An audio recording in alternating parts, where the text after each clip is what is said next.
Welcome to Sweet Life Beat Life. We hope this video helps. In this video, I will explain how to close your Nissan Pathfinder hood.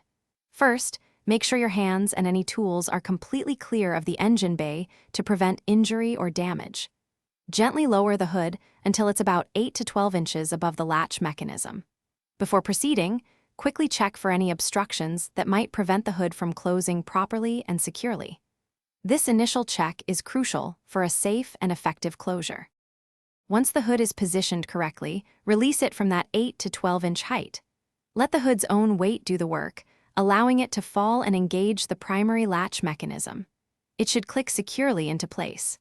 It's important to avoid pushing down on the hood, as this can cause dents or damage to the hood itself or the latch components. A gentle drop is all that's needed for a proper closure. After the hood has dropped, gently try to lift the front edge of the hood near the latch area. This confirms that it is securely latched. The hood should not lift more than 1/4 of an inch if it's properly closed. If the hood lifts significantly or opens, it means the latch did not engage correctly. In that case, repeat the entire closing process from the beginning, ensuring no obstructions are present.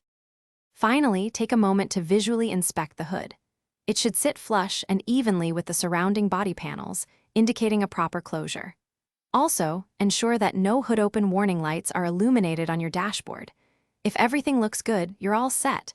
For more helpful tips and to make meal prep easy with leak-proof containers, check the description below for a link and other great deals.